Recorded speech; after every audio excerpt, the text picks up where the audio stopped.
Assalamualaikum warahmatullahi wabarakatuh. Hai Sobat Genius, kembali lagi bersama saya Muhammad Rafli Maulana R dengan NIM 41222046 dari kelas 3B D4 Jasa Konstruksi. Hadirnya saya di sini, saya ingin menjelaskan apa itu metode Double Declining Balance atau DDBD yang akan saya jelaskan pada slide berikutnya. Check this out. Nah, apa sih itu metode saldo penurunan berganda atau double declining balance? Menurut Erwin pada tahun 2020, double declining balance ini adalah metode penyusutan yang dipercepat, yaitu dengan cara mengalihkan tarif penyusutan awal yang dipercepat dari nilai buku awal setiap tahunnya, yaitu jumlah biaya perolehan dikurangi dengan akumulasi penyusutan. Untuk selengkapnya, kalian bisa lihat di slide sebelah. Tujuan metode ini adalah mencerminkan penggunaan aset yang biasanya lebih intensif pada tahun-tahun awal dan menurun pada tahun-tahun berikutnya. Karakteristik utama: 1. Penyusutan lebih cepat di awal. Beban penyusutan diakui lebih besar pada tahun-tahun awal dibandingkan dengan metode garis lurus atau straight line method. 2. Tidak menggunakan nilai sisa dalam perhitungan tahunan. Nilai sisa atau residual value hanya dipertimbangkan di akhir masa manfaat aset. 3. Beban penyusutan berdasarkan nilai buku. Penyusutan dihitung berdasarkan nilai buku aset yang terus menurun setiap tahunnya. Kelebihan dan kekurangan. Kelebihan: 1. Beban penyusutan lebih sesuai dengan pola penggunaan aset.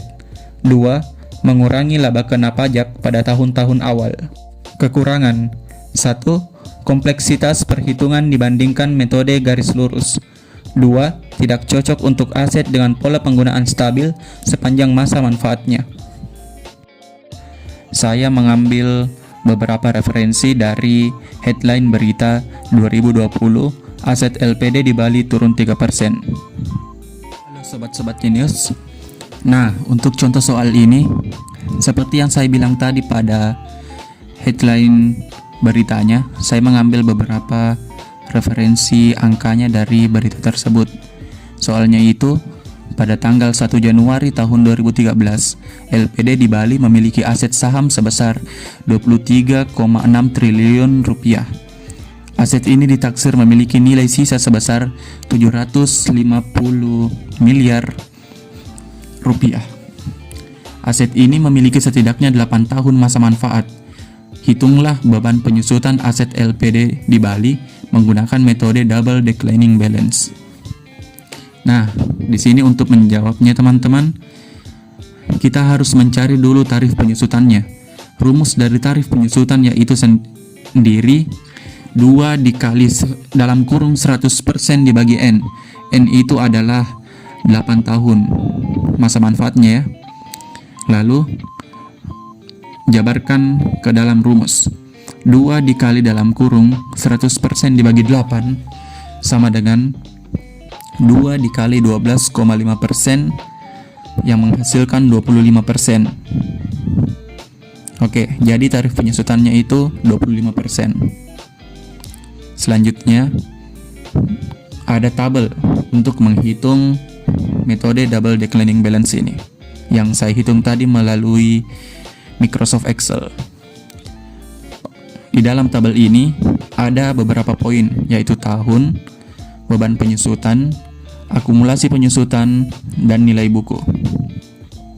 Kita mulai dulu ya dari tahun 0. Di tahun 0 ini beban penyusutan dan akumulasi penyusutan itu tidak ada. Yang ada hanya nilai buku. Nilai buku ini adalah 23,6 triliun rupiah yang kita jadikan sebagai patokan nanti ke bawah, yang diambil dari soal ini, aset sahamnya. Untuk tahun 2013, beban penyusutannya itu ada 5,9 triliun rupiah yang diambil dari nilai buku ini. Jadi 25% dikali dengan 23,6 triliun menghasilkan 5,9 triliun.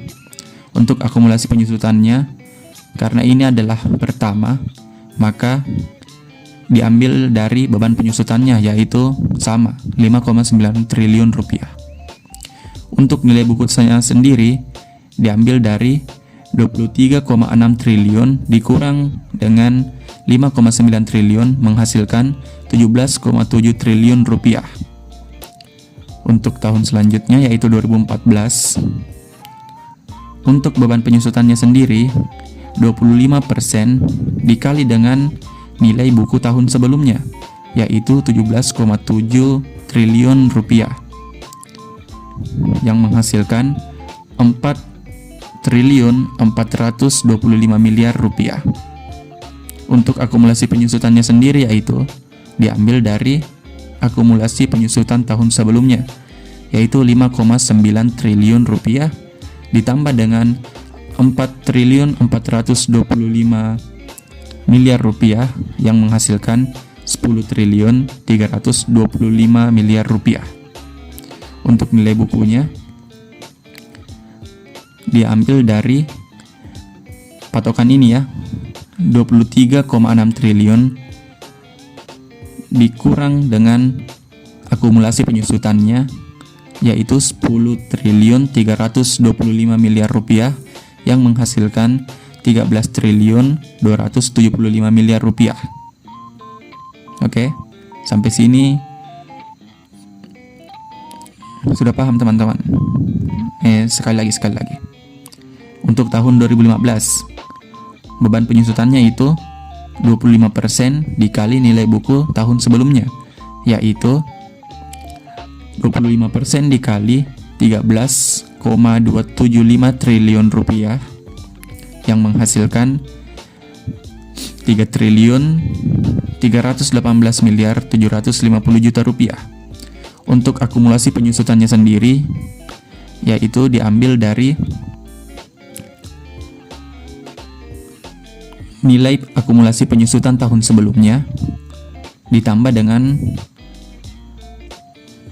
beban penyusutan yaitu 10 triliun 325 miliar ditambah dengan 3,318 miliar menghasilkan 13 triliun 643 juta 643 miliar 750 juta rupiah. Untuk nilai bukunya sendiri diambil dari patokannya lagi 23,6 triliun dikurang 13,643 triliun yang menghasilkan 9 triliun 956 miliar 250 juta rupiah. Sampai sini paham kawan-kawan? Oke. Untuk caranya sampai ke bawah itu sama semua. Jadi kita skip saja sampai tahun ke-8 yaitu tahun 2020. Nah, di sini untuk beban penyusutannya yaitu 25% dikali nilai buku sebelumnya yaitu 3 triliun 150 miliar 219 juta 726.562,50 rupiah yang menghasilkan 787 miliar 554 juta 931.640,63 rupiah. Selanjutnya untuk akumulasi penyusutannya diambil dari akumulasi penyusutan tahun sebelumnya yaitu 20 triliun 449 miliar 780 juta 273.437,50 rupiah ditambah dengan 787 miliar 554 juta 931.640,63 rupiah yang menghasilkan 21 triliun 237 miliar 335.205,78,10 rupiah. Dan yang terakhir nilai buku per tahun ke-8 diambil dari patokan awal tadi 23,6 triliun dikurang dengan akumulasi penyusutannya yaitu 21 triliun, sekian yang menghasilkan 2 triliun, 362 miliar 664 juta 794.921,87 rupiah. Maaf ya teman-teman, agak Suara saya di sini agak serak dan lumayan bingung membaca angka yang banyak. Jadi maklumi saja teman-teman. Jadi untuk nilai akhirnya ini ada di 2 triliun, sekian. Sampai sini paham kawan-kawan? Oke, selanjutnya itu untuk jurnalnya kita bisa bagi tiap tahun seperti ini.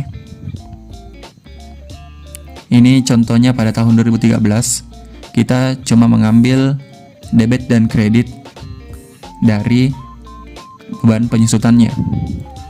Begitu pula seterusnya. Ini kita lihat pada tahun 2020 beban penyusutannya kita ambil ini 787 miliar. Oke teman-teman, sumber ini saya juga dapat dari YouTube. Jika ada salah, komen ya. Terima kasih.